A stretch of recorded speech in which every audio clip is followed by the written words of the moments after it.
All these various qualities of living beings are created by me alone. Text 6. The 7 great sages, and before them the 4 other great sages, and the Manus, progenitors of mankind, came from me, born from my mind, and all the living beings populating the various planets descend from them. Text 7. One who is factually convinced of this opulence and mystic power of mine engages in unalloyed devotional service. Of this there is no doubt. I am the source of all spiritual and material worlds. Everything emanates from me. The wise who perfectly know this engage in my devotional service and worship me with all their hearts. Text 9. The thoughts of my pure devotees dwell in me. Their lives are fully devoted to my service, and they derive great satisfaction and bliss from always enlightening one another and conversing about me. To those who are constantly devoted to serving me with love, I give the understanding by which they can come to me. To show them special mercy, I, dwelling in their hearts, destroy with the shining lamp of knowledge the darkness born of ignorance. Text 12 and 13. Arjuna said, you are the Supreme Personality of Godhead, the ultimate abode, the purest, the absolute truth. You are the eternal, transcendental, original person, the unborn, the greatest. All the great sages such as Narada, Asita, Devala, and Vyasa confirmed this truth about you. And now you yourself are declaring it to me. Text 14. O Krishna, I totally accept as truth all that you have told me. Neither the demigods nor the demons, O Lord, can understand you pure personality. Text 15. Indeed, you alone know yourself by your own internal potency, O Supreme Person, origin of all, Lord of all beings, God of gods, Lord of the universe. Please tell me in detail of your divine opulences by which you pervade all these worlds. Text 17. O Krishna, O Supreme Mystic, how shall I constantly think of you, and how shall I know you? In what various forms are you to be remembered, O Supreme Personality of Godhead? O Janardhan, again, please describe in detail the mystic power of your opulences. I am never satiated in hearing about you, for the more I hear, the more I want to taste the nectar of your words. Text 19. The Supreme Personality of Godhead said, yes, I will tell you of my splendorous manifestations, but only of those which are prominent, O Arjuna, for my opulence is limitless. Text 20. I am the super soul, O Arjuna, seated in the hearts of all living entities. I am the beginning, the middle, and the end of all beings. Of the Adityas, I am Vishnu. Of lights, I am the radiant sun. Of the Maruts, I am Marichi. And among the stars, I am the moon. Of the Vedas, I am the Samaveda. Of the demigods, I am Indra, the king of heaven. Of the senses, I am the mind. And in living beings, I am the living force, consciousness. Text 23. Of the Rudras, I am Lord Shiva. Of the Yakshas and Rakshasas, I am the Lord of wealth, Kuvera. Of the Vasus, I am fire, Agni. And of the mountains, I am Meru. Of priests, O Arjuna, know me to be the chief, Brihaspati. Of generals, I am Kartikeya. And of bodies of water, I am the ocean. Of the great sages, I am Bhrigu. Of vibrations, I am the transcendental Om. Of sacrifices, I am the chanting of the holy names, Japa. And of immovable things, I am the Himalayas. Of all trees, I am the banyan tree. And of all sages among the demigods, I am Narad. Of the Gandharvas, I am Chitraratha. And among the perfected beings, I am sage Kapila. Of horses, know me to be Uchchaishrava, produced during the churning of the ocean for nectar. Of lordly elephants, I am Airavat, and among men, I am the monarch. Text 28. Of weapons, I am the thunderbolt. Among cows, I am the Surabhi. Of causes of procreation, I am Kandarpa, the god of love. And of serpents, I am Vasuki. Text 29. Of the many hooded Nagas, I am Ananta, and among the aquatics, I am the demigod Varuna. Of departed ancestors, I am Aryama, And among the dispensers of law, I am Yama, the Lord of Death. Among the Daitya demons, I am the devoted Prahlad. Among subduers, I am Time. Among beasts, I am Lion. And among birds, I am Garuda. Of purifiers, I am the wind. Of the wielders of weapons, I am Ram. Of fishes, I am the shark. And of flowing rivers, I am the Ganges. Of all creations, I am the beginning and the end, and also the middle, O Arjuna. Of all sciences, I am the spiritual science of the self, and among logicians, I am the conclusive truth. Of the letters, I am the letter A, and among compound words, I am the dual compound. I am also inexhaustible time, and of creators, I am Brahma. I am all devouring death, and I am the generating principle of all that is yet to be. Among women, I am fame, fortune, fine speech, memory, intelligence, steadfastness, and patience. Text 35. Of the hymns in the Samaveda, I am the Brihat Sama, and of poetry, I am the Gayatri. Of months, I am Margashirsha, November, December, and of seasons, I am flower-bearing spring.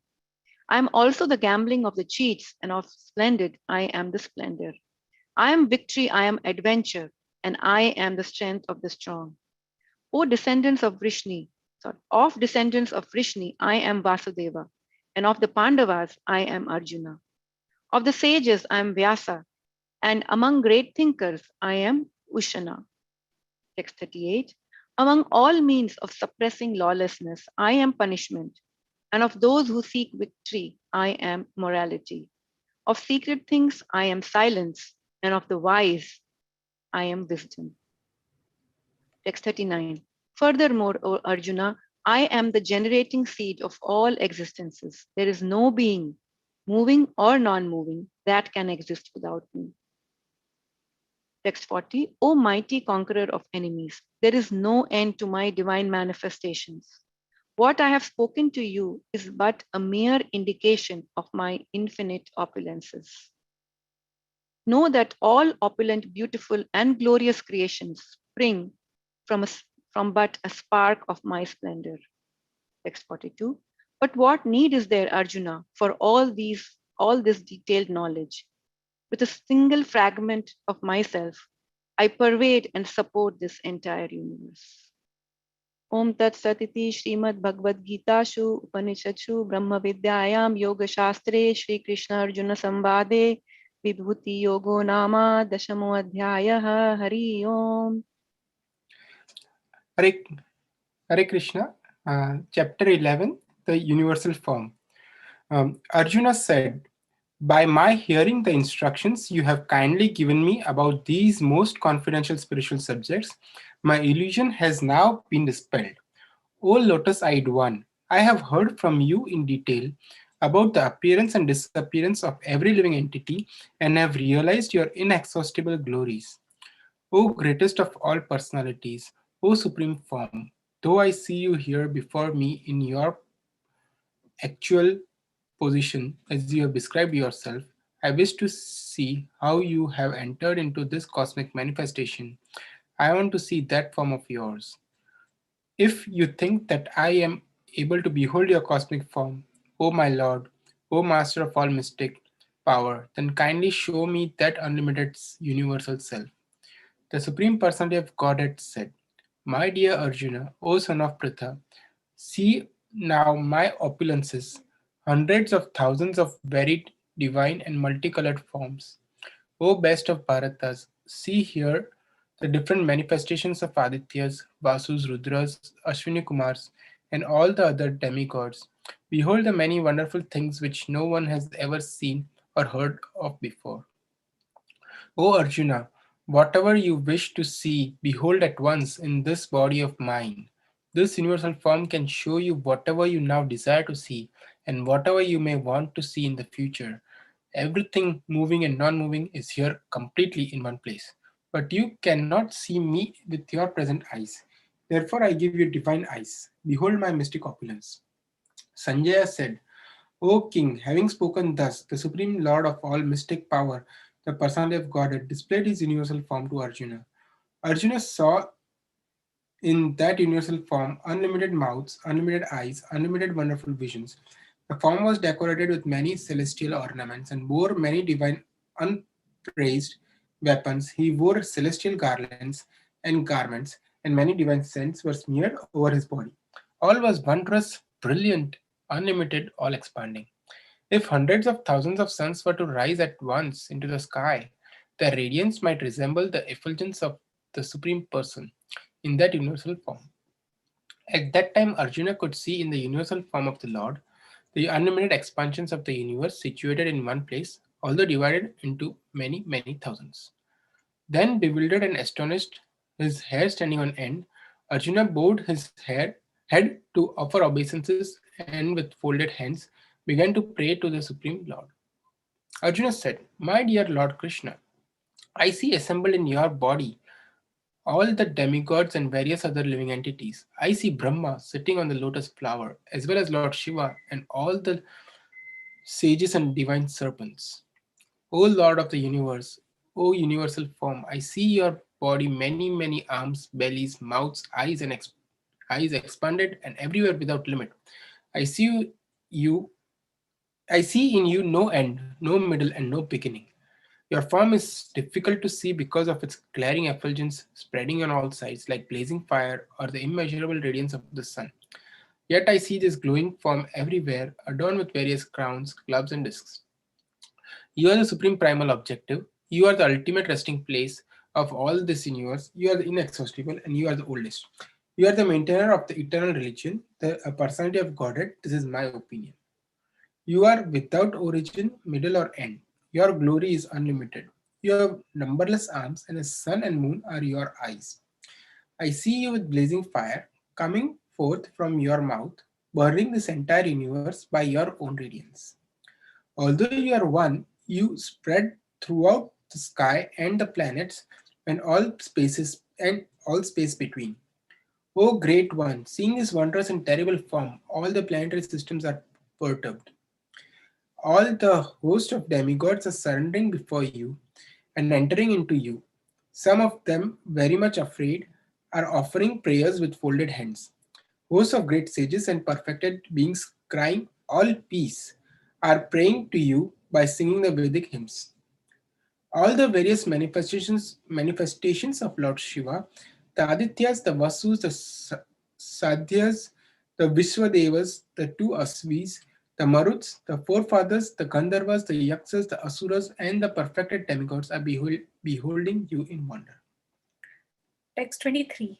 O mighty armed one, all the planets with their demigods are disturbed at seeing your great form, with its many faces, eyes, arms, thighs, legs, and bellies, and many terrible teeth.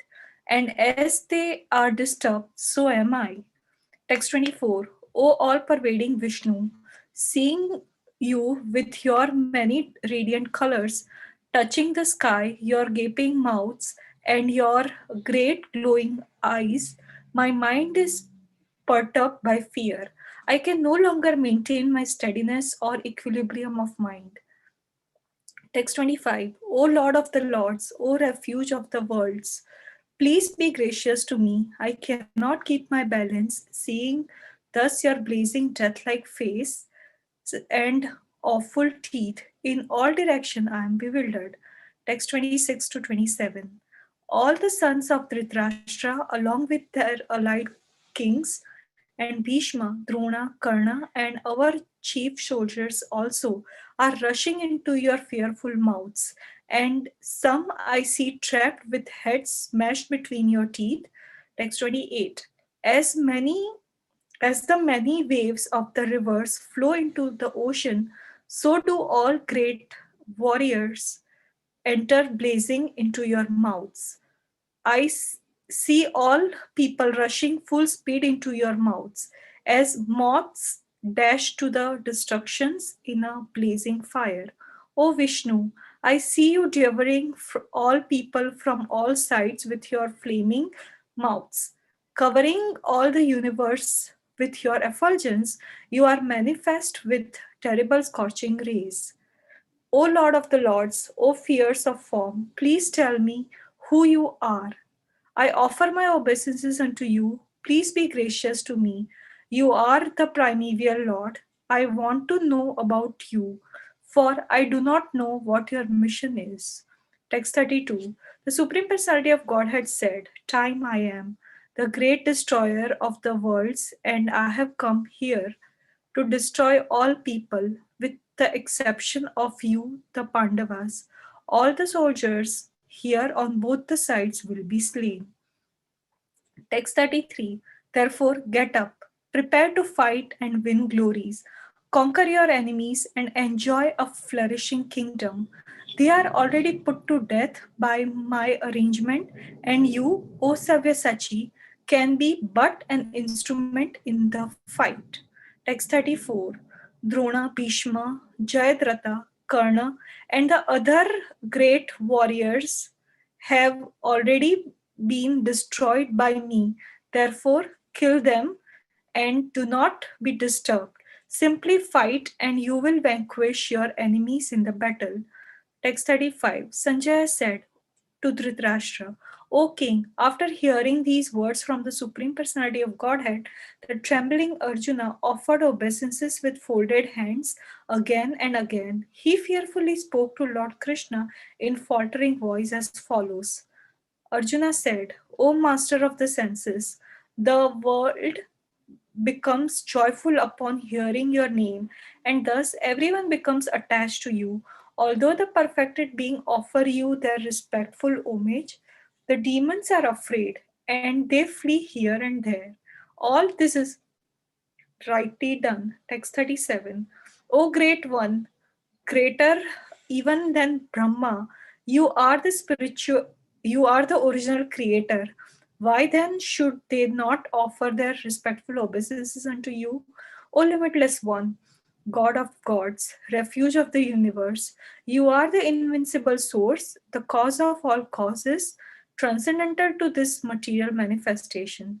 Text 38. You are the original personality of Godhead, the oldest, the ultimate sanctuary of this manifested cosmic world.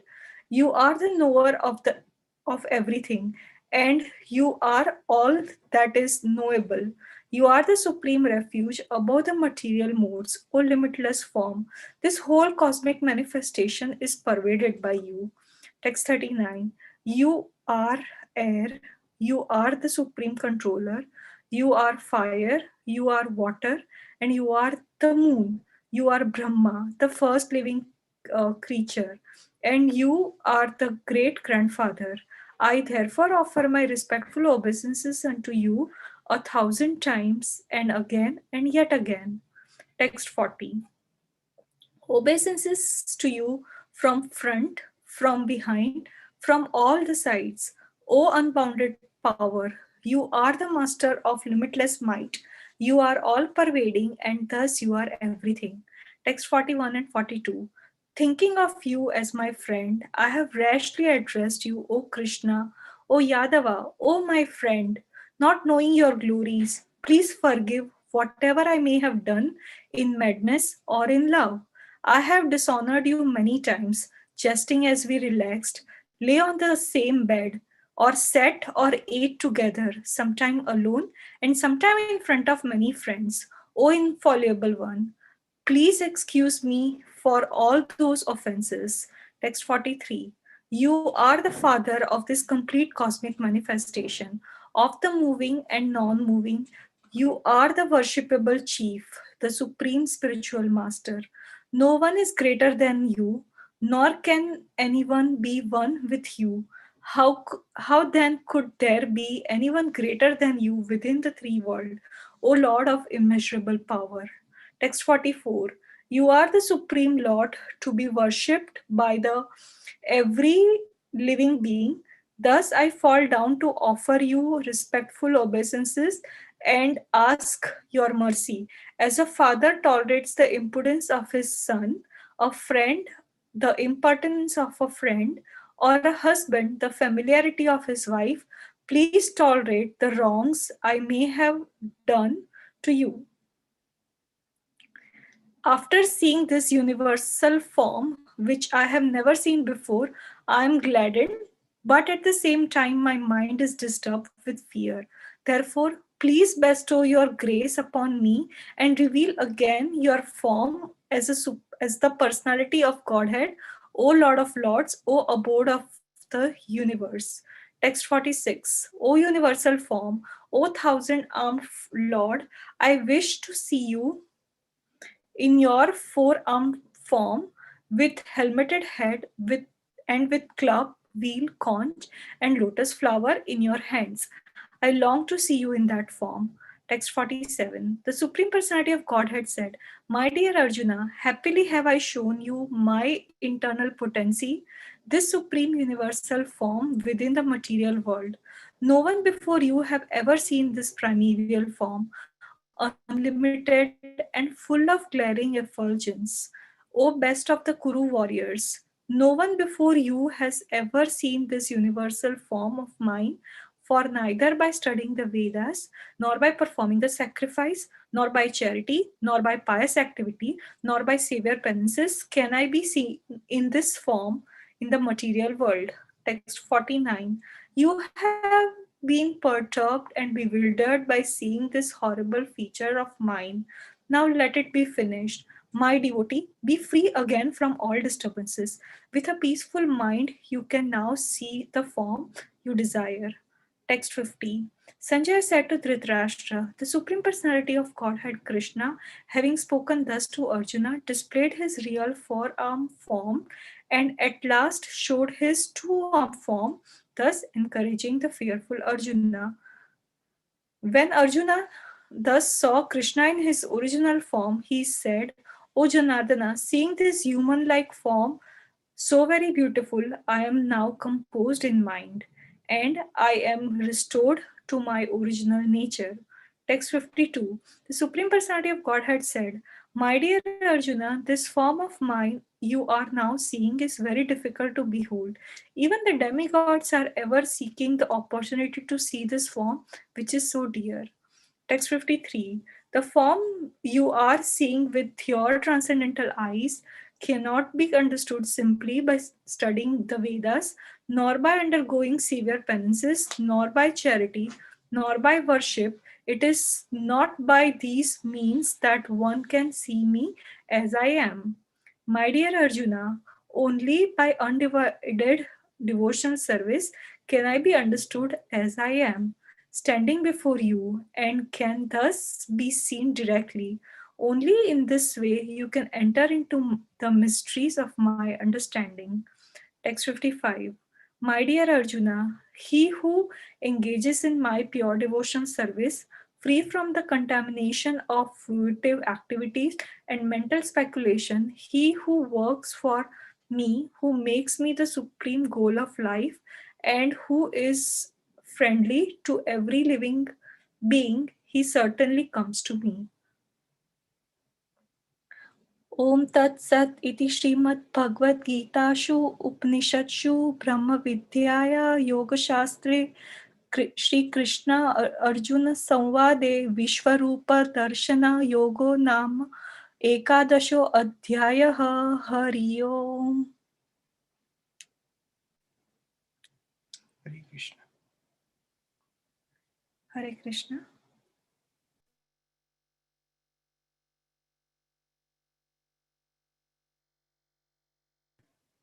Jaya, you have to unmute yourself, Jaya, first.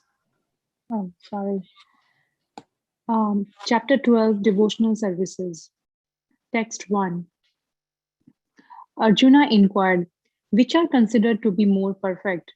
Those who are always properly engaged in your devotional service, or those who worship the impersonal Brahman, the unmanifested? Text 2. The Supreme Personality of Godhead said, those who fix their minds on my personal form and are always engaged in worshipping me with great and transcendental faith are considered by me to be most perfect. But those who fully worship the unmanifested, that which lies beyond the perception of the sense, and the all-pervading, inconceivable, unchanging, fixed and immovable, the personal conception of the absolute, by controlling the various sense and being equal disposed to everyone, Such person engaged in the welfare of all at last achieve me. Text 5. For those whose mind are attached to the unmanifested, impersonal feature of the Supreme, advancement is very troublesome. To make progress in that discipline is always difficult for those who are embodied. Text 6, 7. But those who worship me, giving up all their activities unto me and being devoted to me without deviation, engaged in devotional service and always meditating upon me, having fixed their mind upon me, O son of Pratha, for them I am the swift deliverer from the ocean of birth and death. Text 8. Just fix your mind upon me, the Supreme Personality of Godhead, and engage all your intelligence in me. Thus you will live in me always without a doubt. Text 9. My dear Arjuna, O winner of wealth, if you cannot fix your mind upon me without deviation, then follow the regulative principle of Bhakti Yoga. In this way, develop a desire to attain me. Text 10. If you cannot practice the regulation of Bhakti Yoga, then just try to work for me, because by working for me, you will come to the perfect stage. Text 11. If, however, you are unable to work in this consciousness of me, then try to act giving up all result of your work and try to be self-situated. Text 12. If you cannot take to this practice, then engage yourself in the cultivation of knowledge. Better than knowledge, however, is meditation, and better than meditation is renunciation of the fruit of action. For by such renunciation, one can attain peace of mind. Text 13 and 14.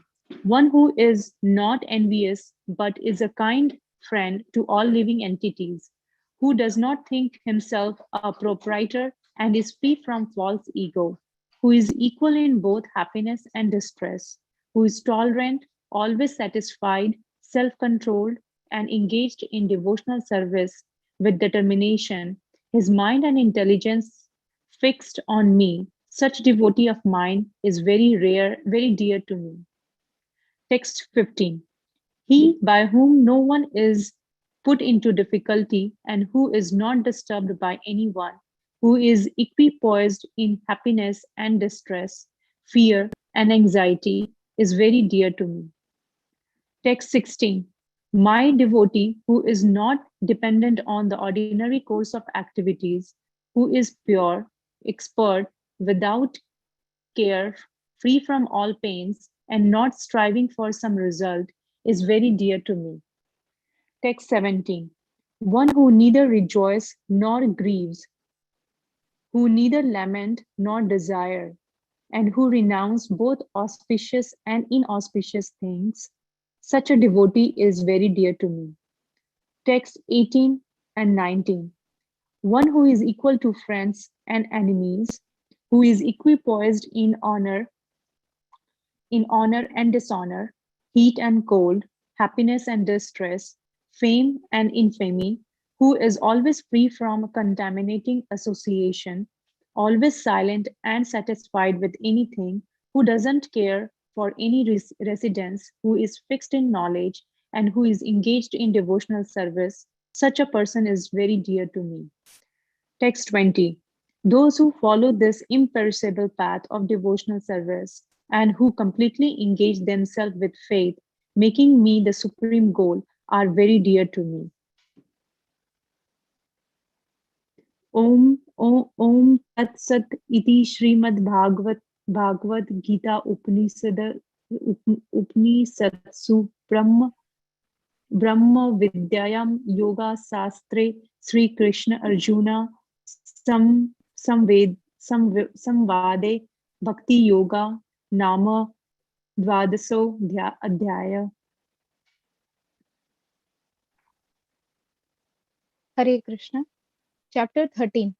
Nature, the Enjoyer and Consciousness. Text 1 and 2. Arjuna said, O my dear Krishna, I wish to know about Prakriti, nature, Purusha, the enjoyer, and the field and the knower of the field, and of knowledge and the object of knowledge. the Supreme Personality of Godhead said, "This body, O son of Kunti, is called the field, and one who knows this body is called the knower of the field." Text 3. O Sion of Bharata, you should understand that I am also the knower in all bodies, and to understand this body and its knower is called knowledge. That is my opinion. Text 4. Now please hear my brief description of this field of activity and how it is constituted, what its changes are, whence it is produced, and who that knower of the field of activities is, and what his influences are. Text 5. That knowledge of the field of activities and of the knower of activities is described by various sages in various Vedic writings. It is especially presented in the Vedanta Sutra with all reasoning as to cause and effect. Text 6 and 7. The five great elements, false ego, intelligence, the unmanifested, the 10 senses, and the mind, the five senses objects, the five sense objects, desire, hatred, happiness, distress, the aggregate, the life symptoms, and convictions, all these are considered in summary to be the field of activities and its interactions.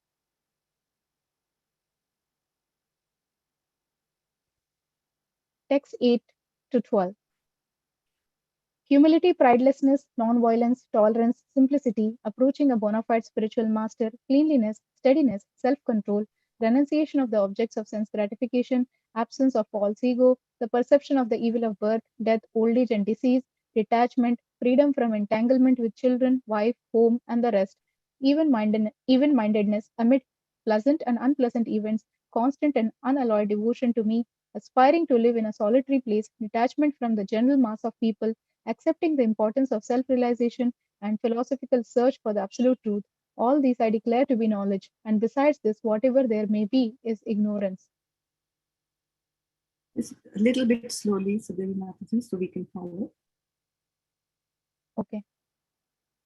Go ahead. You want me to read slow, right? Yeah, a little bit slowly. Yeah. Text 13. I shall now explain the knowable, knowing which you will taste the eternal. Brahman, the spirit, beginningless and subordinate to me, lies beyond the cause and effect of this material world. Text 14. Everywhere are his hands and legs, his eyes, heads, and faces, and he has ears everywhere.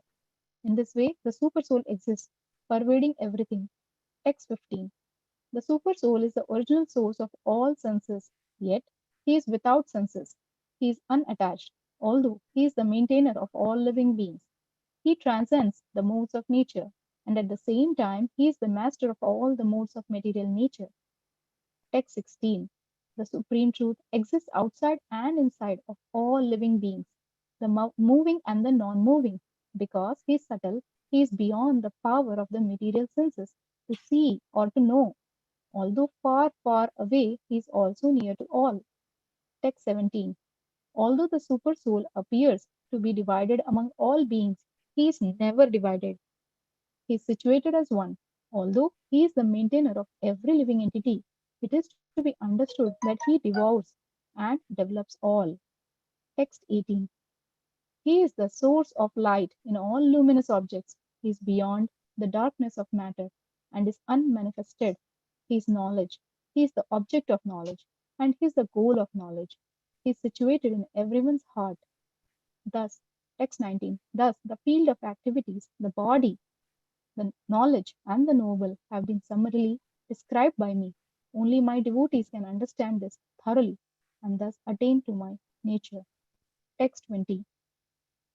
Material nature and the living entities should be understood to be beginningless. Their transformations and the modes of matter are products of material nature. Text 21. Nature is said to be the cause of all material causes and effects, whereas the living entity is the cause of the various sufferings and enjoyments in this world. Text 22. The living entity in material nature thus follows the ways of life, enjoying the three modes of nature. This is due to his association with that material nature. Thus, he meets with good and evil among various species. Text 23. Yet in this body there is another, a transcendental enjoyer, who is the Lord, the supreme proprietor, who exists as the overseer and permitter, and who is known as the supersoul. Text 24. One who understands this philosophy concerning material nature, the living entity, and the interaction of the modes of nature is sure to attain liberation. he will not take birth here again, regardless of his present position. Text 25. Some perceive the super soul within themselves through meditation, others through the cultivation of knowledge, and still others through working without fruitive desires. Text 26. Again, there are those who, although not conversant in spiritual knowledge, begin to worship the Supreme Person upon hearing about him from others. Because of their tendency to hear from authorities, they also transcend the path of birth and death. Text 27. O chief of the Bharatas, know that whatever you see in existence, both the moving and the non moving, is only a combination of the field of activities and the knower of the field. Text 28. One who sees the super soul accompanying the individual soul in all bodies and who understands that neither the soul nor the super soul within the destructible body is ever destroyed, actually sees. Text 29. One who sees the super soul equally present everywhere in every living being does not degrade himself by his mind. Thus, he approaches the transcendental destination.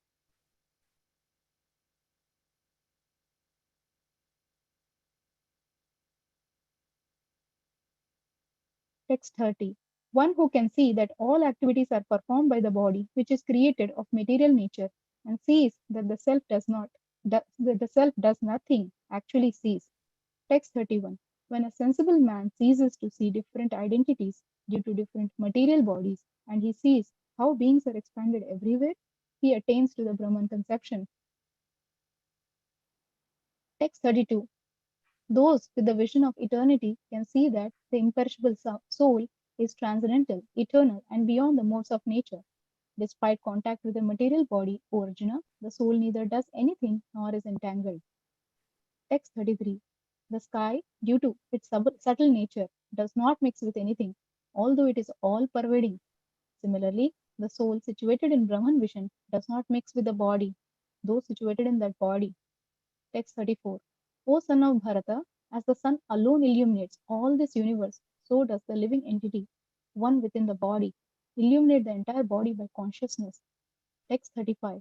Those who see with eyes of knowledge the difference between the body and the knower of the body, and can also understand the process of liberation from bondage in material nature, attain to the supreme goal.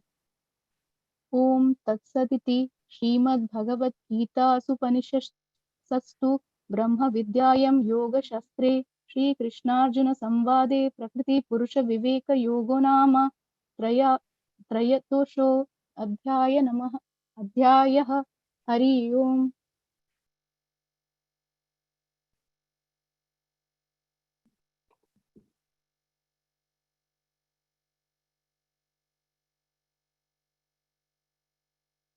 Vaishali Mataji, you have to unmute yourself first. Sorry, Mother. Hare Krishna. Chapter 14, The Three Modes of Material Nature. Text 1. The Supreme Personality of Godhead said, Again I shall declare to you this supreme wisdom, the best of all knowledge, knowing which all the sages have attained the supreme perfection. Text 2. By becoming fixed in this knowledge, one can attain to the transcendental nature like my own. Thus established, one is not born at the time of creation or disturbed at the time of dissolution. Text 3. The total material substance called Brahman is the source of birth, and it is that Brahman that I impregnate, making possible the births of all living beings, O son of Bharata. Text 4. I should be it should be understood that all species of life, O son of Kunti, are made possible by birth in this material nature, and that I am the seed-giving father. Text 5. Material nature consists of three modes: goodness, passion, and ignorance. When the eternal living entity comes in contact with nature, O mighty armed Arjuna, he becomes conditioned by three modes. Text 6. O sinless one, the mode of goodness, the being purer than the others, is eliminating and is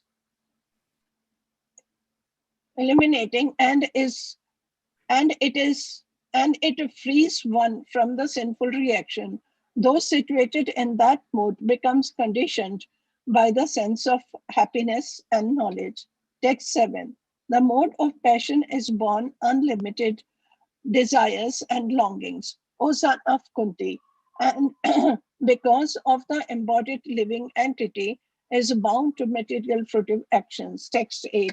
O son of Bharata, know that the mode of darkness born of ignorance is the delusion of all embodied living entities. The results of this mode are madness, indolence, and sleep, which bind the conditioned soul. Text 9. O son of Bharata, the mode of goodness conditions one to happiness, passion, conditions one to fruitive action, and ignorance covering one's knowledge blinds one to madness. Text 10. Sometimes the mode of goodness becomes prominent, defeating the modes of passion and ignorance of son of Bharata. Sometimes the mode of passion defeats goodness and ignorance, and at other at other time, ignorance defeats goodness and passion. In this way, there is always competition of supremacy. Text 11. The manifestation of the mode of goodness can be experienced when all the gates of the body are eliminated by knowledge. Text 12. O chief of Bharata, when there is an increase in the mode of passion, the symptoms of great attachment, fruitive activity, intense endeavor, and uncontrollable desire and hankering develop. Text 13. When there is an increase in the mode of ignorance of son of Guru, darkness, inertia, madness, and illusion are manifested. Text 14. When one dies in the mode of goodness, he attains the pure higher planet of great sages, of the great sages. Text 15. When one dies in the mode of passion, he takes birth among those engaged in fruitive activities, and when one dies in the mode of ignorance, he takes birth in the animal kingdom. Text 16. The result of pious action is pure, and it is said to be in the mode of goodness. But action done in the mode of passion results in misery, and action performed in the mode of ignorance results in foolishness. Text 17. From the mode of goodness, real knowledge develops. From the mode of passion, greed develops. And from the mode of ignorance develops foolishness, madness, and illusion. Text 18. Those situated in the mode of goodness gradually go upward to the higher planets. Those in the mode of passion live in the earthly planet, and those in the abominable mode of ignorance go down to the hellish worlds. Text 19. When one properly sees that in all activities no other performer is at work, then these mode of nature, and he knows the Supreme Lord who is transcendental to all these modes, he attains my spiritual nature. Text 20. When the embodied being is able to transcend these three modes associated with the material body, he can become free from birth, death, old age, and their distress, and can enjoy nectar even in this life. Text 21. Arjuna inquired, O my dear Lord, by which symptom is one who is transcendental to these three modes? What is the behavior, and how does he transcend the modes of nature? Text 22 to 25.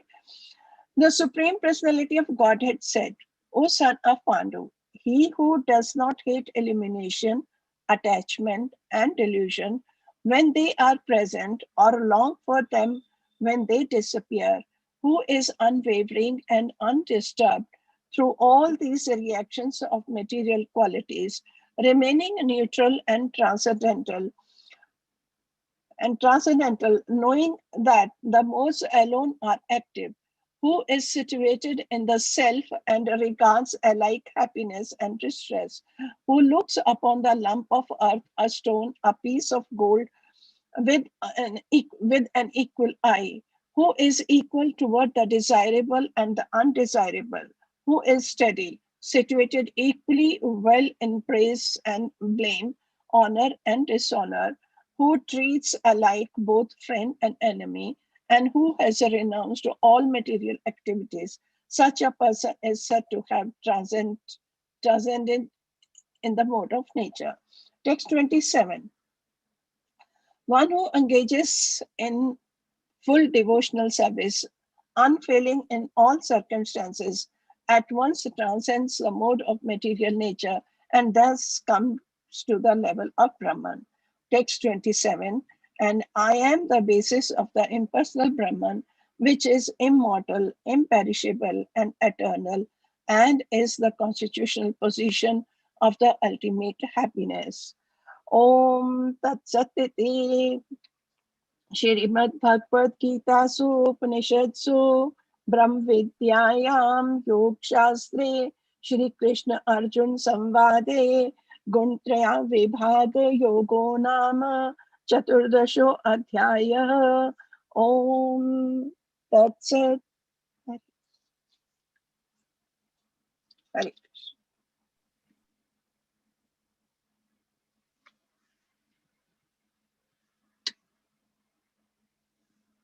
Do we have Sulekha Mataji here? Sukharupa? Do we have her here? Let me see. I don't see her. I So don't Meera see her. Mataji, you wanna read Sulekha Mataji's? I don't see her. Yeah, I didn't see her. Meera at all. Mataji, you can read that. Oh, okay. Hare Krishna. The Yoga of Supreme Person, chapter 15. The Supreme Personality of Godhead said, "It is said that there is an imperishable banyan tree that has its roots upward and its branches down, and whose leaves are the Vedic hymns. One who knows this tree is the knower of the Vedas." Text 2. The branches of this tree extend downward and upward, nourished by the three modes of material nature.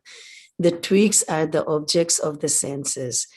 This tree also has the roots going down, and these are bound to the fruitive actions of human society. Text 3 and 4. The real form of this tree cannot be perceived in this world.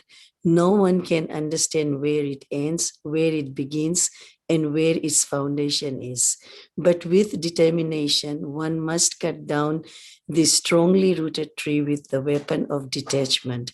Therefore, one must seek that place from which, having gone, one never returns, and there surrender to the Supreme Personality of Godhead, from whom everything began and from whom everything has extended since time immemorial. Text 5.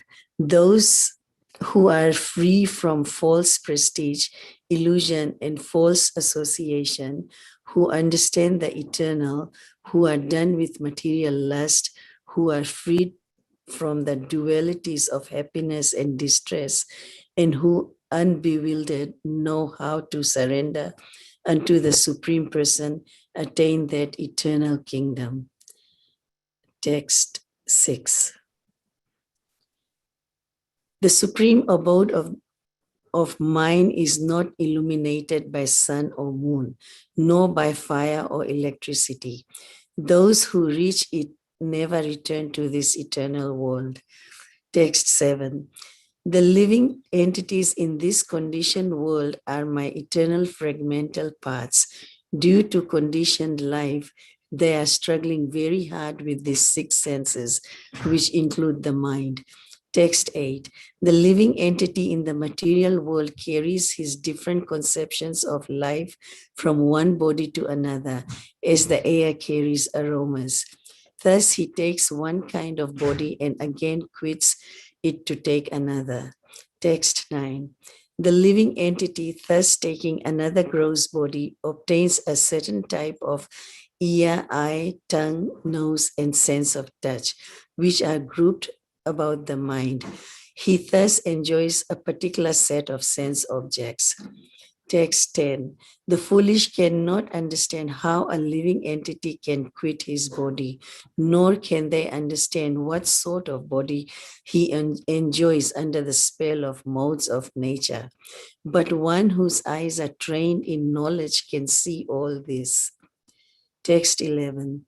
The endeavoring transcendentalists who are situated in self-realization can see all this clearly. But those whose minds are not developed and who are not situated in self-realization cannot see what is taking place, though they may try. Text 12. The splendor of the sun, which dissipates the darkness of this whole world, comes from me, and the splendor of the moon and the splendor of the fire are also from me. Text 13. I enter into each planet, and by my energy they stay in orbit. I become the moon and thereby supply the juice of the life of all vegetables. Text 14. I am the fire of digestion in the bodies of all living entities, and I join with the air of life, outgoing and incoming, to digest the 4 kinds of foodstuff. Text 15. I am seated in everyone's heart, and from me comes remembrance, knowledge, and forgetfulness. By all the Vedas, I am to be known. Indeed, I am the compiler of Vedanta, and I am the knower of the Vedas. Text 16. There are 2 classes of beings, the fallible and the infallible. In the material world, every living entity is fallible, and in the spiritual world, every living entity is infallible. Text 17. Besides these 2, there is greatest living personality, the Supreme Soul, the imperishable Lord himself, who has entered the 3 worlds and is maintaining them. Text 18. Because I am transcendental, beyond both fallible and infallible, and because I am the greatest, I am celebrated both in the world and in the Vedas as the Supreme Person. Text 19. Whoever knows me as the Supreme Personality of Godhead without doubting is the knower of everything. He therefore engages himself in full devotional service to me, O son of Bharata. Text 20.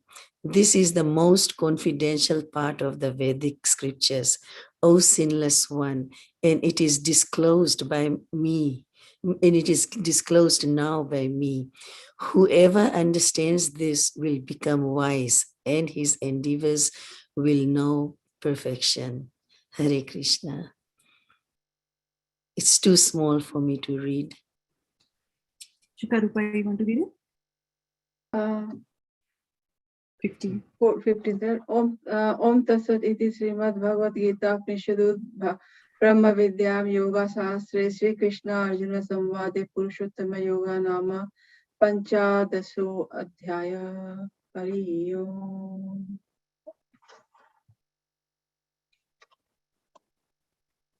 The divine and demoniac nature. Texts 1 to 3. The Supreme Personality of Godhead said, fearlessness, purification of one's existence, cultivation of spiritual knowledge, charity, self-control, performance of sacrifice, study of the Vedas, austerity, simplicity, non-violence, truthfulness, freedom from anger, renunciation, tranquility, aversion to fault-finding, compassion for all living entities, freedom from covetousness, gentleness, modesty, steady determination, vigor, forgiveness, fortitude, cleanliness, and freedom from envy and from the passion for honor. These transcendental qualities, O son of Bharat, belong to godly men endowed with divine nature. Text 4. Pride, arrogance, conceit, anger, harshness, and ignorance. These qualities belong to those of demoniac nature, O son of Pritha. Text 5. The transcendental qualities are conducive to liberation, whereas the demoniac qualities make for bondage. Do not worry, O son of Pandu, for you are born with the divine qualities. Text 6. O son of Pritha, in this world, there are two kinds of created beings. One is called divine and the other demoniac.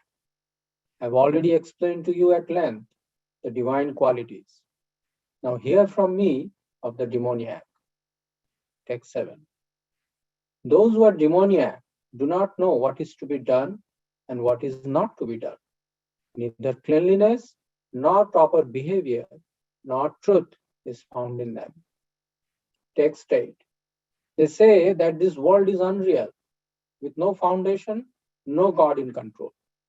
They say it is produced of sex desire and has no cause other than lust. Text 9. Following such conclusions, the demoniac who are lost to themselves and who have no intelligence engage in unbeneficial, horrible works meant to destroy the world. Text 10. Taking shelter of insatiable lust and absorbed in the conceit of pride and false prestige, the demoniac, thus illusion, are always sworn to unclean work attracted by the impermanent. Text 11 to 12. They believe that to gratify the sense is the prime necessity of human civilization. Thus, until the end of life, their anxiety is immeasurable, bound by a network of hundreds of thousands of desires and absorbed in lust and anger. They secure money by illegal means for sense gratification. Texts 13 to 15. The demoniac person thinks, so much wealth do I have today, and I will gain more according to my schemes. So much is mine now, and it will increase in the future, more and more. He is my enemy, and I have killed him, and my other enemies will also be killed. I am the Lord of everything. I am the enjoyer. I am perfect, powerful, and happy. I am the richest man surrounded by aristocratic relatives. There is none so powerful and happy as I am. I shall perform sacrifices. I shall give some charity, and thus I shall rejoice. In this way, such persons are deluded by ignorance. Text 16. Thus perplexed by various anxieties and bound by a network of illusions, they become too strongly attached to sense enjoyment and fall down into hell. Text 17. Self-complacent and always impudent, deluded by wealth and false prestige, they sometimes proudly perform sacrifices in name only, without following any rules or regulations. Text 18. Bewildered by false ego, strength, pride, lust, and anger, the demons become envious of the Supreme Personality of Godhead, who is situated in their own bodies and in the bodies of others, and blaspheme against the real religion. Text 19. Those who are envious and mischievous, who are the lowest among men, I perpetually cast into the ocean of material existence into various demoniac species of life. Text 20. Attaining repeated birth amongst the species of demoniac life, O son of Kunti, such persons can never approach me. Gradually they sink down to the most abominable type of existence. Text 21. There are three gates leading to this hell: lust, anger, and greed. Every sane man should give these up, for they lead to the degradation of the soul. Text 12. 22. Sorry, text 22. The man who has escaped these three gates of hell, O son of Kunti, performs acts conducive to self-realization and thus gradually attains the supreme destination. Text 23. He who discards scriptural injunctions and acts according to his own whims attains neither perfection nor happiness, nor the supreme destination. Text 24. One should therefore understand what is duty and what is not duty by the regulations of the scriptures. Knowing such rules and regulations, one should act so that he may gradually be elevated. Om Tat Sat iti Srimad Bhagavad-gita Recitation Brahma Vidyayam Yoga Shastre Sri Krishna Arjuna Samvade Devasura Sampat Vivaga Yoga Nama Shodasho Adhyaya Hari Om.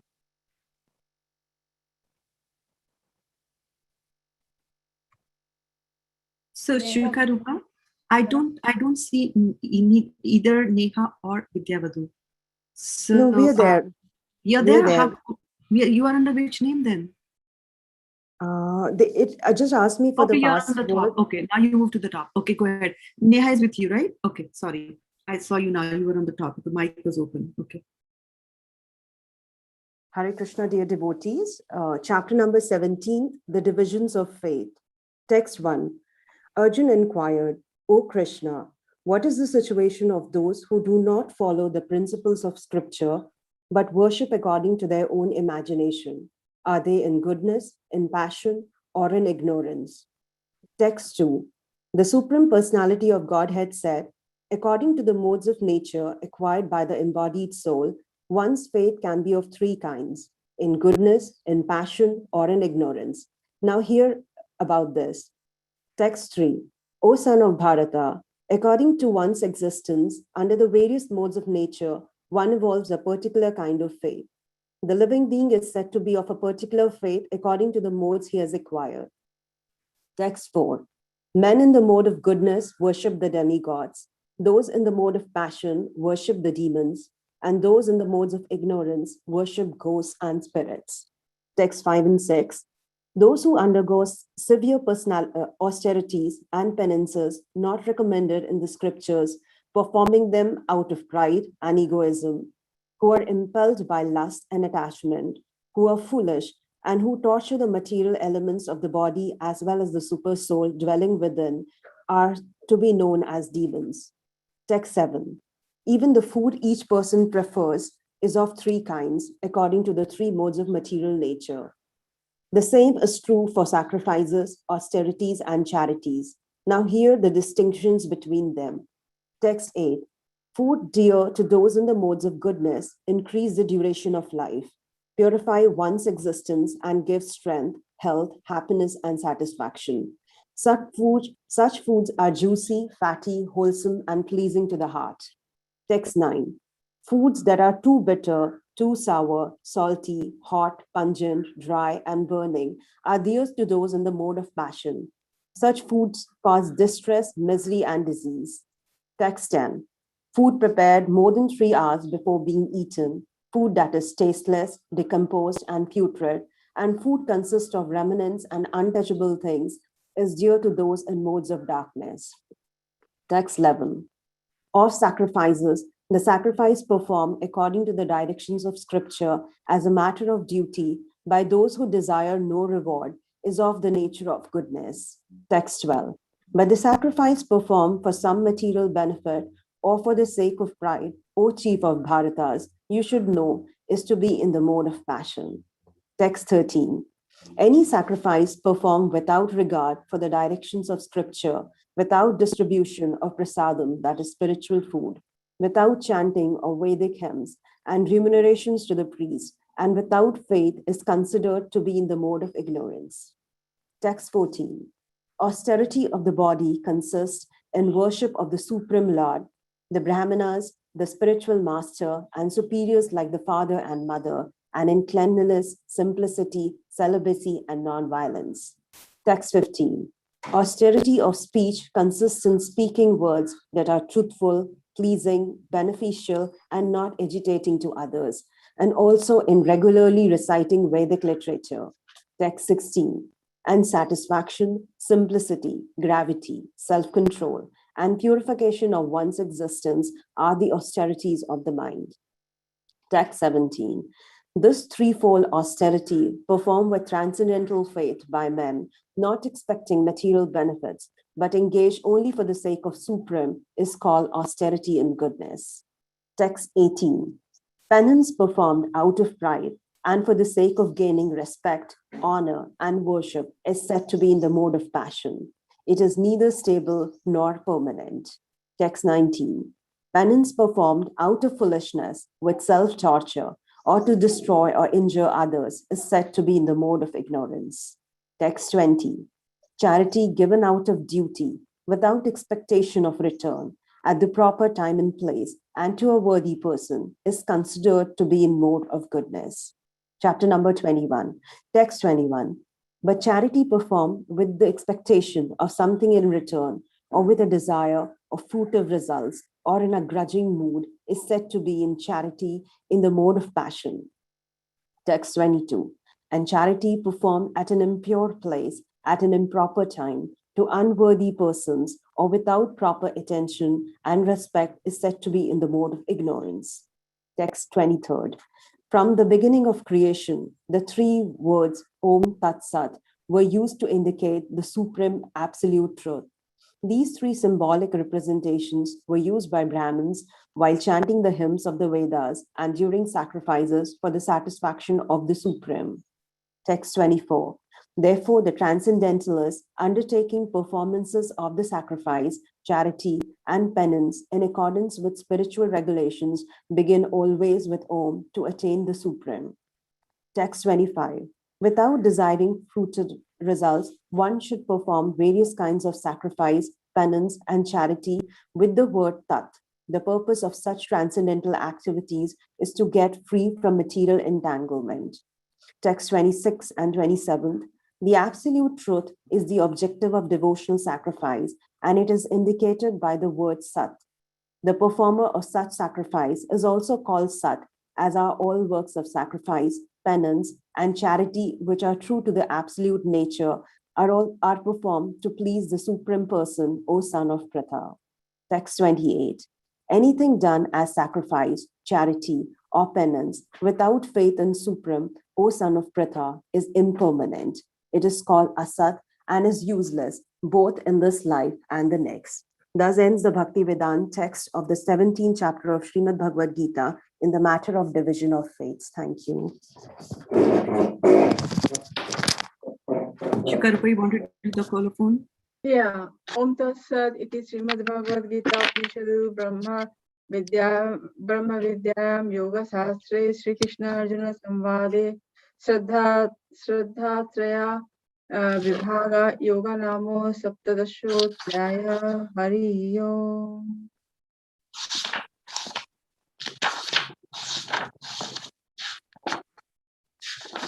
Hare Krishna, chapter 18, conclusions, the perfection of renunciation. Text 1. Arjuna said, O mighty armed one, I wish to understand the purpose of renunciation, tyaga, and of the renounced order of life, sannyas. O killer of the Keshi demon, master of the senses. Text 2. The Supreme Personality of Godhead said, the giving up of all of activities that are based on material desires is what great learned men call the renounced order of life, sannyas.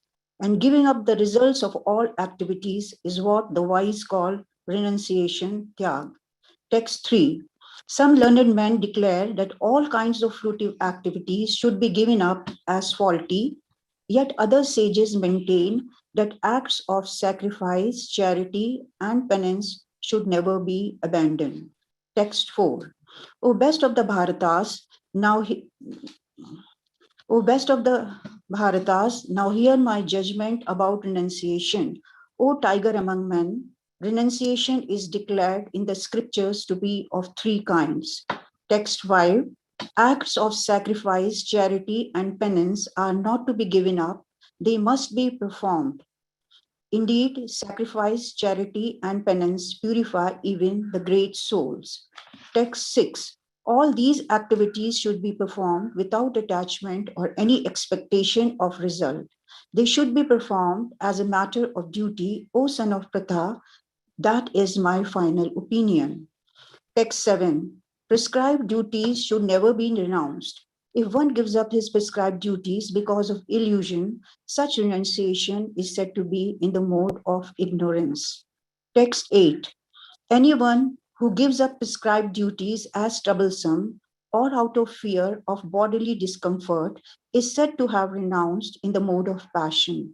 Such action never leads to the elevation of renunciation. Text 9. O Arjuna, when one performs his prescribed duty only because it ought to be done and renounces all material association and all attachment to the fruits, his renunciation is said to be in the mode of goodness. Text 10.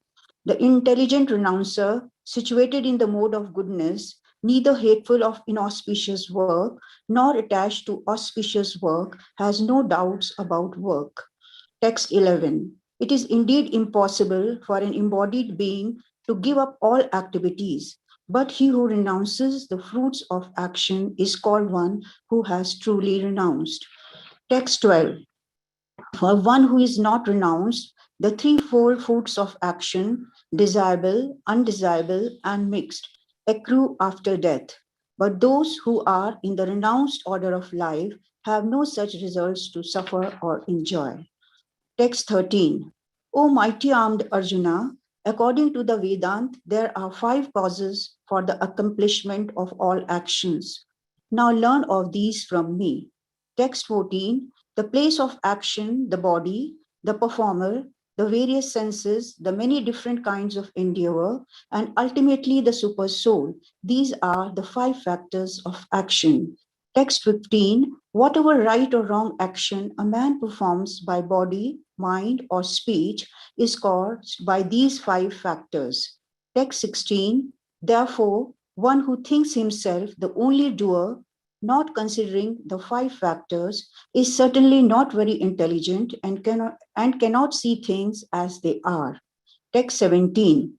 One who is not motivated by false ego, whose intelligence is not entangled, though he kills men in this world, does not kill, nor he is bound by his actions. Text 18. Knowledge, the object of knowledge, and the knower are the 3 factors that motivate action. The senses, the work, and the doer are the 3 constituents of action. Text 19. According to the 3 different modes of material nature, there are 3 kinds of knowledge, action, and performer of action. Now hear of them from me. Text 20. That knowledge by which one undivided spiritual nature is seen in all living entities, though they are divided into innumerable forms, you should understand to be in the mode of goodness. Text 21. That knowledge by which one sees that in every different body there is a different type of living entity, you should understand to be in the mode of passion. Text 22. And that knowledge by which one is attached to one kind of work as the all in all without knowledge of the truth, and which is very meager, is said to be in the mode of darkness. Text 23. That action which is regulated and which is performed without attachment, without love or hatred, and without desire for fruitive results is said to be in the mode of goodness. Text 24. But actions performed with great effort by one seeking to gratify his desires and enacted from a sense of false ego is called action in the mode of passion. Text 25. That action performed in illusion, in disregard of scriptural injunctions, and without concern for future bondage or for violence or distress caused to others is said to be in the mode of ignorance. Text 26. One who performs his duty without association with the modes of material nature, without false ego, with great determination and enthusiasm, and without wavering in success or failure, is said to be a worker in the mode of goodness. Text 27. The worker who is attached to work and the fruits of work, desiring to enjoy those fruits, and who is greedy, always envious, impure, and moved by joy and sorrow, is said to be in the mode of passion. Text 28. The worker who is always engaged in work against the injunctions of the scriptures, who is materialistic, obstinate, cheating, and expert in insulting others, and who is lazy, always morose, and procrastinating, is said to be a worker in the mode of ignorance. Text 29. O winner of wealth, now please listen as I tell you in detail of the different kinds of understanding and determination according to the three modes of material nature. Text 30, O son of Pritha, that understanding by which one knows what ought to be done and what ought not to be done, what is to be feared and what is not to be feared, what is binding and what is liberating, is in the mode of goodness. Text 31, O son of Pritha, O son of Pritha, that understanding which cannot distinguish between religion and irreligion, between action that should be done and action that should not be done, is in the mode of passion. Text 32, that understanding which considers irreligion to be religion and religion to be irreligion under the spell of illusion and darkness and strives always in the wrong direction, O Partha, is in the mode of ignorance. Text 33, O son of Pritha, that determination which is unbreakable, which is sustained with steadfastness by your practice, and which thus controls the activities of the mind, life, and senses, is determination in the mode of goodness. Text 34, but that determination by which one holds fast to fruitive results in religion, economic development, and sense gratification is of the nature of passion, O Arjuna. Text 35, and that determination which cannot go beyond dreaming, fearfulness, lamentation, moroseness, and illusion, such unintelligent determination, O son of Pritha, is in the mode of darkness. Text 36, O best of the Bharatas, now please hear from me about the three kinds of happiness by which the conditioned soul enjoys and by which he sometimes comes to the end of all distress. Text 37, that which in the beginning may be just like poison, but at the end is just like nectar, and which awakens one to self-realization, is said to be happiness in the mode of goodness. Text 38, that happiness which is derived from contact of the senses with their objects, and which appears like nectar at first, but poisoned at the end, is said to be of the nature of passion. Text 39, and that happiness which is blind to self-realization, which is delusion from beginning to end, and which arises from sleep, laziness, and illusion, is said to be of the nature of ignorance. Thank you.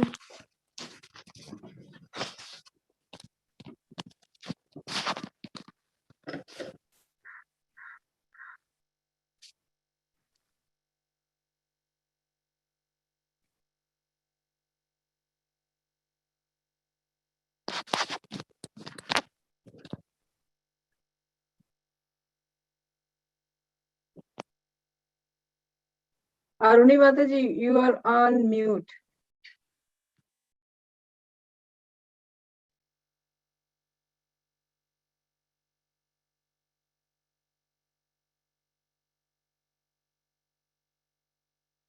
Hare Krishna, Aruni Mataji. Sorry. Yeah, Mataji, go ahead.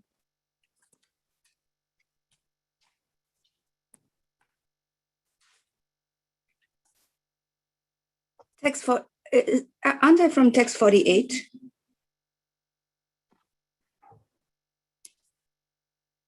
Text 42, 78, Mataji, yours is. Sorry, 41 to 78. You start with 41, Mataji. Okay, Hare Krishna. Oh, sorry. No, 40. 40, sorry, Mataji, 40. Go ahead, 40. Sorry for that. That's what is showing on the screen there. Yeah. Okay, Hare Krishna. There is no being existing either here or among the demigods in the higher planetary systems which is freed from these three modes born of material nature. Text 41, Brahmanas, Kshatriyas, Vaishyas, and Shudras are distinguished by the qualities born of their own natures in accordance with the material modes, O chastiser of the enemy. Text 42, peacefulness, self-control, austerity, purity, tolerance, honesty, knowledge. Just go a little bit slow. Just go a little bit slower, Mataji, so that we can follow as you're reading. Yeah, thank you. Peacefulness, self-control, austerity, purity, tolerance, honesty, knowledge, wisdom, and religiousness. These are the natural qualities by which the Brahmanas work. Text 43, heroism, power, determination, Resourcefulness, courage in battle, generosity, and leadership are the natural qualities of work for the Kshatriyas. Text 44, farming, cow protection, and business are the natural work for the Vaishyas, and for the Shudras, there are labor and service to others. Text 45, by following his qualities of work, every man can become perfect. Now please hear from me how this can be done. Text 46, by worship of the Lord, who is the source of all beings and who is all-pervading, a man can attain perfection through performing his own work.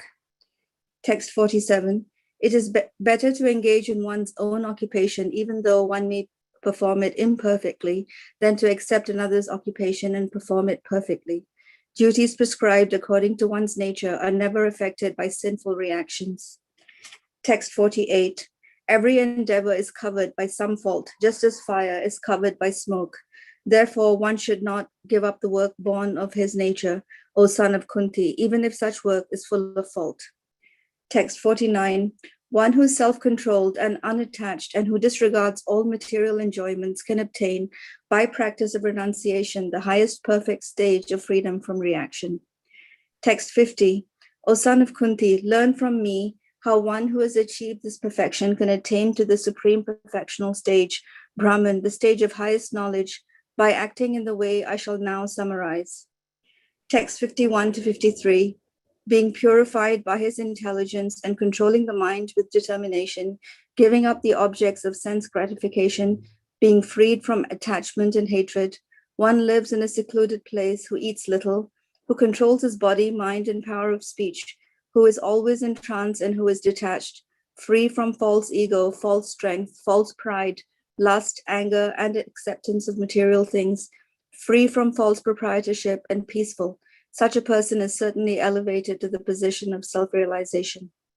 Text 54, one who is thus transcendentally situated at once realizes the supreme Brahman and becomes fully joyful.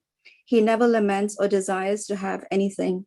He is equally disposed toward every living entity. In that state, he attains pure devotional service unto me. Text 55, one who can understand me as I am, as the Supreme Personality of Godhead, only by devotional service. And when one is in full consciousness of me, by such devotion, he can enter into the kingdom of God.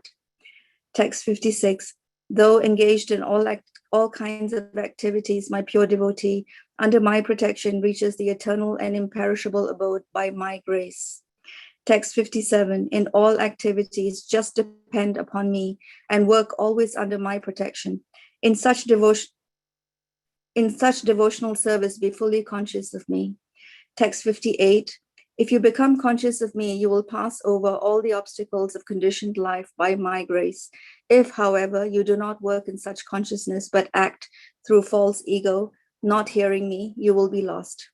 Text 59, if you do not act according to my direction and do not fight, then you will be falsely directed. By your nature, you will have to be engaged in warfare. Text 60, under illusion, you are now declining to act according to my direction. But compelled by the work born of your own nature, you will act all the same, O son of Kunti.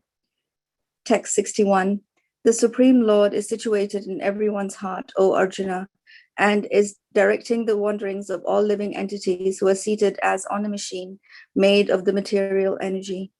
Text 62, O scion of Bharata, surrender unto him utterly. By his grace, you will attain transcendental peace and the supreme and eternal abode. Text 63, thus I have explained to you knowledge still more confidential. Deliberate on this fully and then do what you wish to do. Text 64, because you're my very dear friend, I'm speaking to you my supreme instruction, the most confidential knowledge of all. Hear this from me, for it is for your benefit. Text 65, always think of me, become my devotee, worship me, and offer your homage unto me. Thus you will come to me without fail. I promise you this because you are my very dear friend. Text 66, abandon all varieties of religion and just surrender unto me. I shall deliver you from all sinful reactions. Do not fear. Text 67, this confidential knowledge may never be explained to those who are not austere or devoted or engaged in devotional service, nor to one who is envious of me.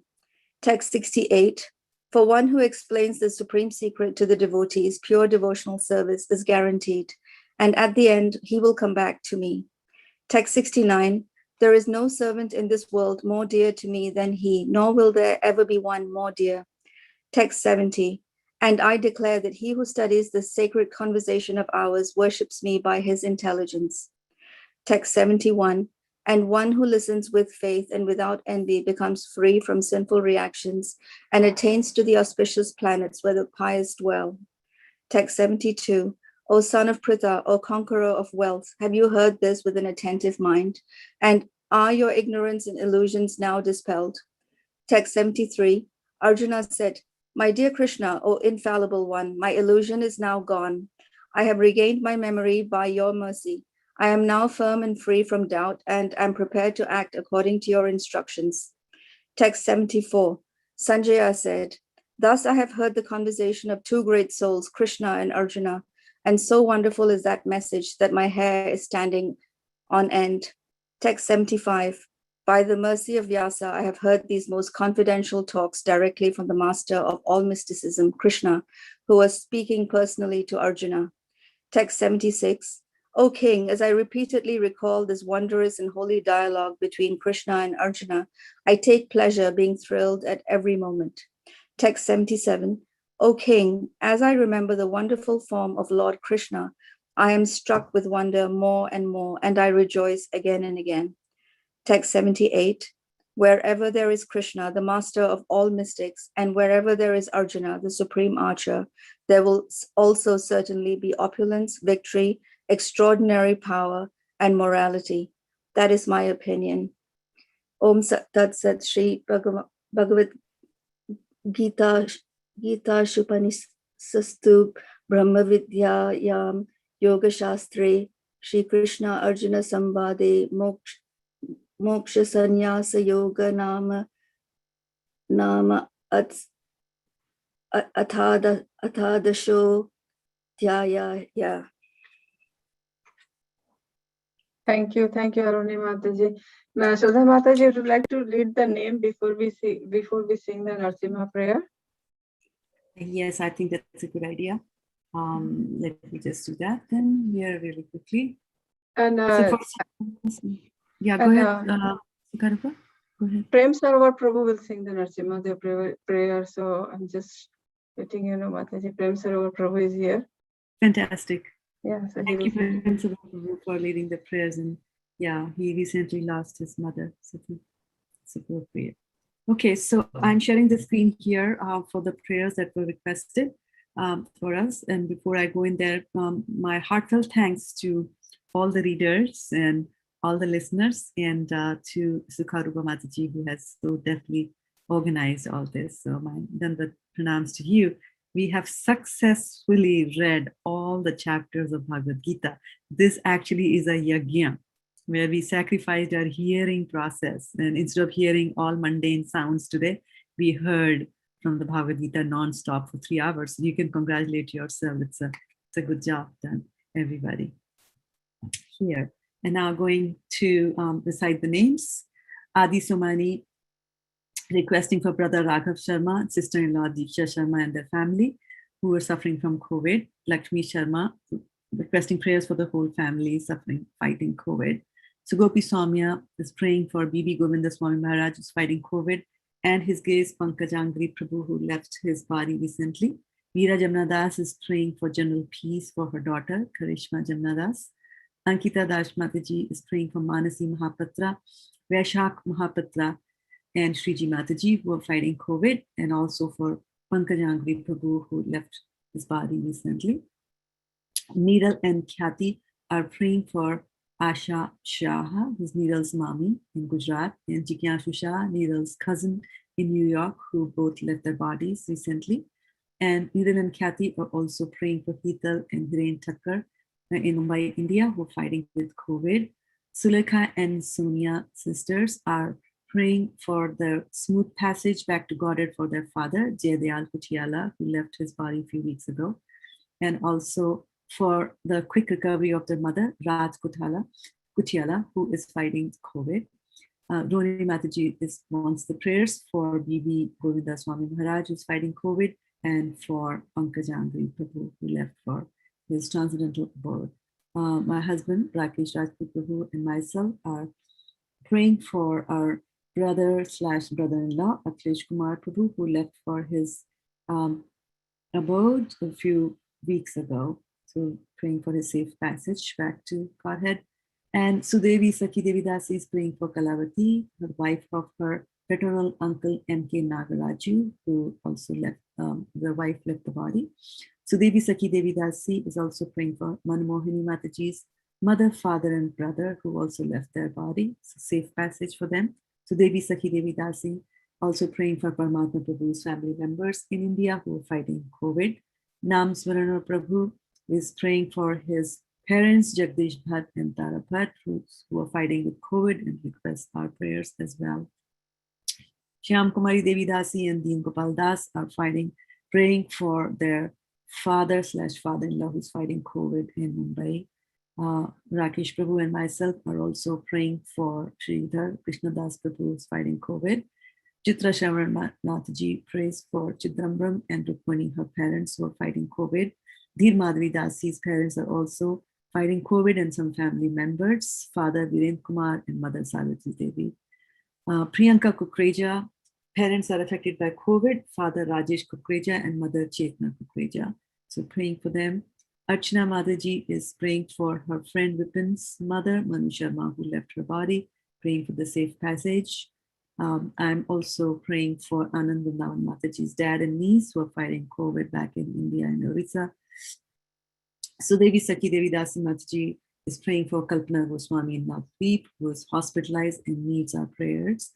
Shraddha-devi Dasi, myself, for Shiv Prasad, my cousin brother, and his family who are fighting with COVID. Shruti Priya Devi Dasi is praying for Amita Rani, mother-in-law, together with her husband, Prem Savar Prabhu, for the mother-in-law who left for her heavenly abode after suffering a cerebral stroke. So praying for their safe passage. Sevanish Das, my godbrother from the East Coast, lost his father yesterday, Pravan Kumar Gulati. So praying for the smooth passage of the departed soul. And then praying for the quick recovery of other family members and friends of Sevanish Das Prabhu, Kiran Gulati, his mother, Rama Khan, and Ayush Sehgal. Simita Neja Mataji is celebrating the first anniversary of her father's departure from this material world. Kuldeep Chandra Bhatia, so she is praying for him.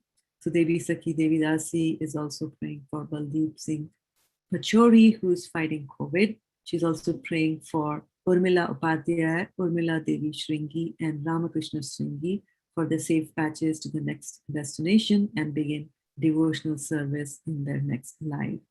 Venu Abhihadika Dasi is praying for her grandfather, Tanka Raj Raut, and mother Anu Raut, who are fighting COVID, and requests our prayers. Yashoda Vatsal Das Prabhu and Venu Panidasi are also praying for everybody in this universe. Shamlangi Devi Dasi is praying for Anima Upadhyaya, her Buaji, who's fighting with COVID. And Naveen Prabhu is praying for and requesting prayers for Yadi Reddy for safe passage to the next destination and to begin devotional service in the next life. Varsha Agarwal has got quite a few unhappy situations there. Father, Mr. Subhash Chandra Agarwal, sister-in-law Anjali Agarwal, brother-in-law Group Captain Raveen Kumar, and sister-in-law Mrs. Sandhya Garg. They all have left for the next destination, and we are praying for their smooth passage. And we are together here praying for all those not listed here who left the bodies, all those listed here and not listed here who are fighting COVID, and also for the safety of all others that are there. We dedicate this Mataji, there are, sorry to interrupt, Mataji. There are few more in the chat. Pragorangi Mataji. Okay. Yeah, Okay. Pragorangi Mataji would like to request prayer for her grandparents who are currently recovering from COVID. And Ruby Mataji said that Nina Mataji or Anuradha Mataji, who makes garlands, her father passed away. So for her father also, if we can pray. Safe passage? Okay. Yeah. Sure. So Paragorangi's grandfather and who's recovering from COVID, and Nina's father who passed away, so for his safe passage. Yeah, with a daughter like Nina, right? Who has been making garland for almost 2 decades now. That seems like it. Yeah, he's in the right family. Yeah. Okay. So thank you so much, everybody, again for coming here. And back to you, Sukarupa, for the next part. Yeah, Prem Sarovar Prabhu, are you here, Prabhu? Yes, Mataji, Dhanavad Pranam. Pranam, Prabhu. Please go ahead, Prabhu, with the Narasimha Dev prayer. Thank you so much for the mercy, giving the opportunity here. Dhanavad Pranam to all devotees. Sorry to hear you lost, Prabhu. I didn't know, so I just came to know while reading, while Shraddha Mataji was reading, that you lost your mother. So sorry about that. Sorry to hear about that. Yes, Prabhu, please go ahead with the Narasimha Dev prayer, Prabhu. Yeah. Namaste Narasimhaya Praladhadayine Dayine Hiranakashi Purvakasha Shilatankanakalaye Ito Narasimha Parato Narasimha Yato amitato Narasimha Pahe Narasimha Hridaye Narasimha Narasimha Dim Saranam Prapade Tavakara Kamala Nakam Adbhuta Shringam Dalita Hiranyakashipur Tanupingam Keshavadrita Narahari Rupa Jai Jagadisha Hare Jai Jagadisha Hare Jai Jagadisha Hare Keshavadrita Narahari Rupa Jai Jagadisha Hare Jaya Jagadisha Hare Jai Jagadisha Hare Jaya Narasimhadev Jaya Narasimhadev Jaya Narasimhadev Jaya Narasimhadev Jaya Prahlad Maharaj Jaya Prahlad Maharaj Jaya Prahlad Maharaj Jaya Prahlad Maharaj Jaya Jaya Prabhupada Prabhupada Prabhupada Jaya Jaya Prabhupada Jaya Gurudev Gurudev Gurudev Jaya Jaya Gurudev Nitai Gaur Hari Bol Hari Bol Hari Bol Nitai Gaur Hari Bol Gaur Premanandi Hari Hari Bol Narasimha Dev Bhagwan ki Jai, Bhakta Prabhat ki Jai, Gaur Hari Hari Bol. So with that, Mataji, if you have any statement, Mataji, conclusive statement, then we would love to hear from you, or otherwise we will end the program, Mataji. You are on mute, Mataji, Shraddha Mataji. Yeah, I'm just overwhelmed with the with the gathering. How it was a big, nice gathering. People stayed on. Majority of them attended and listened to all the chapters. It's very good, and to come along like this together, for even if nobody's sick in our family, but still coming here and praying for others. I think that's the best kind of parupkar that anybody can do. So. And I think, Sukarupa, you're planning to do more of these? I'm actually addicted already to this. We can do, Mataji. Actually, I was thinking, I didn't know that really 5:30, we started from 5 and 8:30 we concluded, right? 3.5 hours, right? I mean, we can do that like every Saturday if everyone is okay with until the situation gets better, I mean, there are a lot of people, a lot of devotees who are suffering either, directly or indirectly. Yeah. So it's nice to pray for all of them,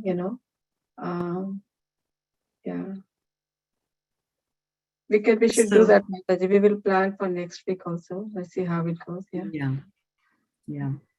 So we did English translations this time. So next time we were planning to, you and I were talking, like we do the shlokas. So we'll get the Sanskrit reciters here, and then alternate and do Sanskrit and English like that. Yeah, some of the devotees are already requesting that if we can do shloka next. Yeah. I don't know whether with shloka it will take more time or it will take less Shlokas time. take less time actually. Oh really? Okay. Then. Sanskrit is faster. Yeah, Sanskrit is faster. And actually with shlokas, you really have to hold people back because they sing along and they can go very fast in the singing. Yeah. Okay. Yeah. Okay, then we can try shloka next time. Yes, we should do. And I'm just saying that, when the shlokas are happening next week, I will encourage all of you to sing along behind your microphones. I would have wished that all of you could sing together, but the Zoom technology doesn't allow multiple people to sing together. It becomes a complete chaos. That's why we have to constantly mute and unmute and, like that.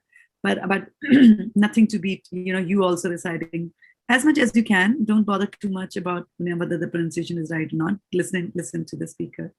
This is just fantastic. Yeah. Amazing yakya. Yeah. Thank you so much, Mataji, for arranging and leading the program. You are the one who arranged it. Mataji, with your guidance, I mean, you initiate that, and I just my interference. My interference and all your hard work. Let's put it that way. So, but yeah, let's give a good round of applause to Sukarupa Mataji for organizing it. I don't deserve she has been doing it. Yeah. Thank she you. has been working, many nights now trying to do that. Yeah. Thank you, Mataji. Ruby Mataji is super addicted. She says do the sloka and the English translation. So it's like a 6-hour date. A 6-hour date with Krishna. Are you ready next week for that?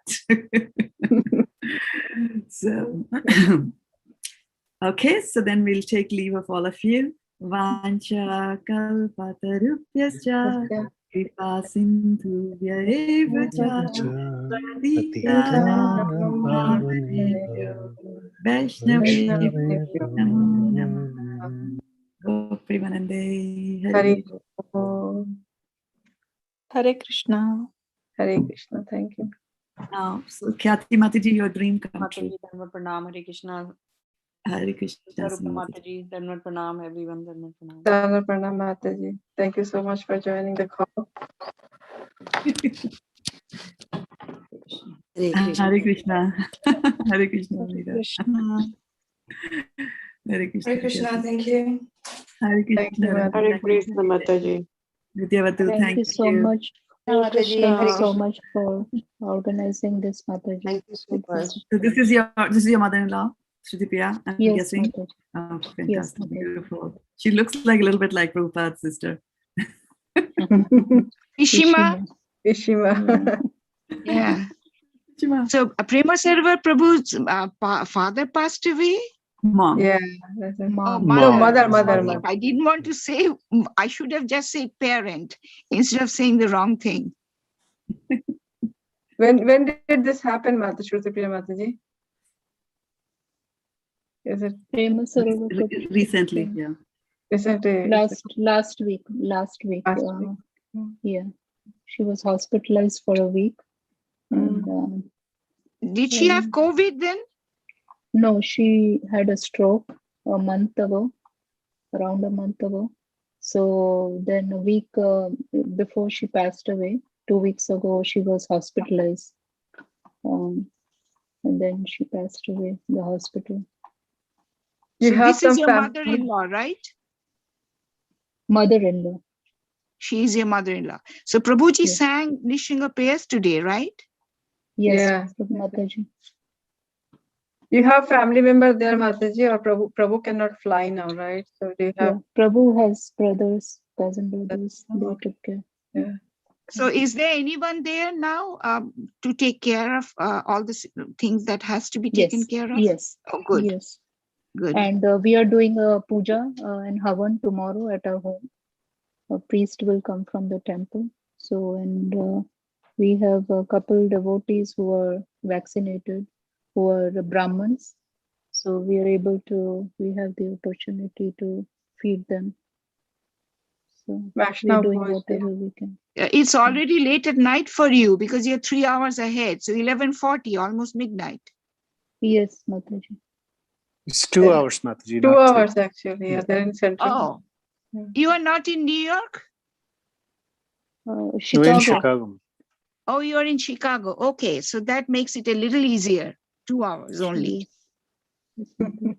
Please pray.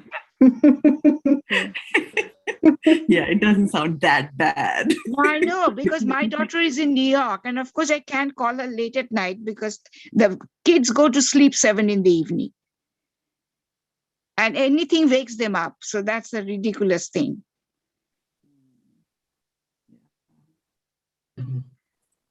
Yeah. Thank you, Mataji. Thank you so much for joining the call. I hope we can arrange something next week also, next Saturday. Yes. That'll be great. Yes. We will try to do that, Mataji. Yeah. Yes, it was very good you arranged for that. So I especially like the Nishingo, that you finished with the Nishingo prayer today. So that was good. Yeah. Thank you, Mataji. Yeah, Ruby Mataji, we have been doing these prayers for some time now, right? We have Oh, I already did done not 3 or know 4. because Saturday Yeah, we did 3 or Bhagavatam Bangla class. So I was the only person present. Finally, Prabhuji had to start the singing, the Jianilo, because Janilo Panchaji. Premadana. Yeah, right.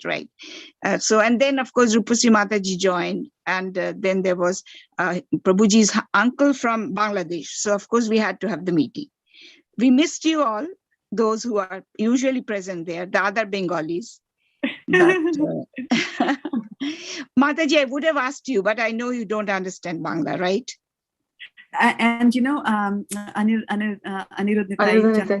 and Kuldipra tried to make me understand Bengali, but I'm so dull-headed. I could not get it. I was the bad student also. They would call me to the class. It's maybe you don't have that You much cannot time be to that devote. student, Mataji. Yeah. Because all the I was songs the are in one. Bengali, so you already are singing them. So it should be easy. Bangla is not that difficult. But because Mataji, why are you studying Bengali? I'm not studying. This is the Bhakti Charu Maharaj's Bhagavatam book. I'm not learning Bangla. I was giving lessons to your Gurudev, Bangla lessons. So I must not consider myself a Bengali teacher.